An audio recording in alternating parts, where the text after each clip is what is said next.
Next is Lucknow Pact of 1916.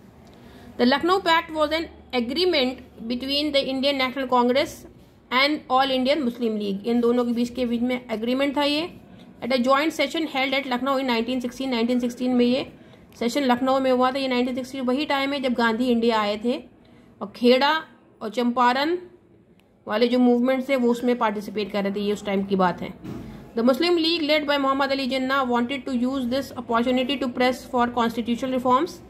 उस वक्त सारे ये मुस्लिम लीग वाले और इंडियन नेशनल कांग्रेस वाले सबकी फीलिंग एक ही थी नेशनलिज्म की.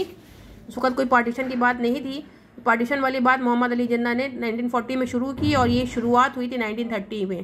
तो 1930 से पहले सबके दिमाग में सिर्फ एक ही फीलिंग थी, India is my country and we will get its independence together. Okay, so to press for joint Hindu Muslim platform, ताकि हिंदू मुसलमानों का एक पूरा जॉइंट प्लेटफॉर्म मिले. This was the first time that leaders of both INC and Muslim League were meeting for a joint session. एक साथ meeting में आए थे first time. At the meeting, the leaders consulted with each other and drafted a set of demands for constitutional reform. और constitutional reform के लिए उन्होंने demand करी. In November 1916, leaders from both the parties met again in Calcutta. फिर से कैलकाटा में मिले and discussed and amended the suggestion finally at their respective annual session. उनका जो साल में एक सेशन होता था वाले जब सेशन आया at Lucknow in December 1916, the INC and League confirm the agreement. This came to be known as Lucknow pact. इसी को लखनऊ पैक्ट कहते हैं, जिसमें हिंदू और मुसलमान एक थे. Reform suggested in the Lucknow pact, उसमें कौन कौन से रिफॉर्म्स उन लोगों ने सोचे थे. Number 1, self government in India. India में सेल्फ गवर्नमेंट होगी. Abolition of Indian council. Indian council को डिमोलिश किया जाएगा. Separation of the executive from the judiciary. Judiciary से एग्जीक्यूटिव को अलग किया जाएगा.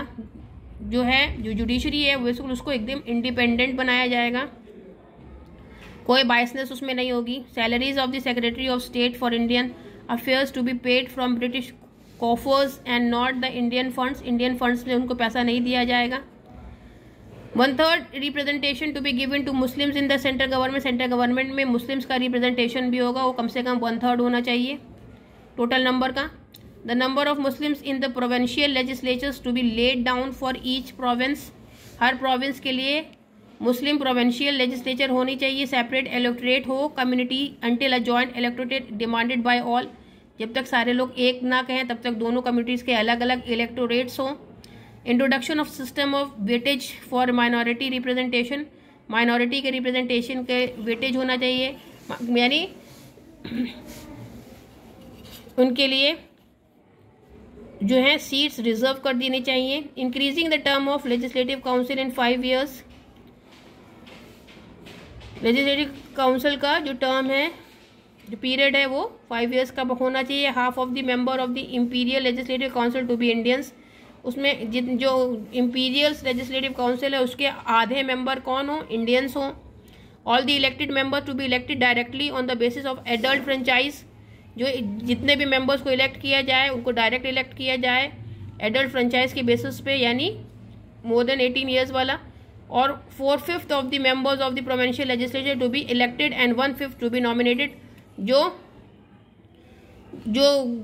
टोटल नंबर ऑफ सीट्स हैं प्रोविंशियल लेजिस्लेचर की, उसमें 4/5 मैक्सिमम नंबर जो हों वो इलेक्टेड हों और 1/5 जो हों वो नॉमिनेट किए जाएं. Member of the legislative council to be elect their president themselves. और जो लेजिस्लेटिव काउंसिल के मेंबर हैं वो अपने प्रेसिडेंट खुद चुने. Lucknow pact gave the impression of Hindu Muslim unity. Lucknow pact को जब पढ़ो देखो तो यही समझ में आता है कि वो क्या इंप्रेशन दे रहा था, वो क्या एक्सप्रेस कर रहा था कि हिंदू मुसलमान की यूनिटी शो कर रहा था. But it was only short live, मगर वो बहुत लंबा चला नहीं. Through this pact the INC accepted that Indian consisted of 2 different communities with different interests. और इसी पैक्ट के थ्रू इंडियन नेशनल कांग्रेस ने एक्सेप्ट किया कि India consist of 2 different communities with different interest. कि इंडिया की 2 different कम्युनिटीज़ हैं और उनके दोनों के इंटरेस्ट अलग अलग हैं. इसके बाद होम रूल मूवमेंट है. Between the year 1916 and 1918, the Indian independence movement witnessed the growth of and spread of the Home Rule movement. Home Rule Annie Besant भी इसको मानती थी और इसके बाल गंगाधर तिलक इसके को लीड करने वाले, हाँ को लिखा है bye the leader Bal Gangadhar Tilak and Annie Besant. The aim of the home rule movement was attainment of home rule. Home rule attain हो, होम रूल हो, इंडिया में इंडियंस रूल करें, उनको डोमिनेंट लीडरशिप मिले, ये इसका मेन ऑब्जेक्टिव था.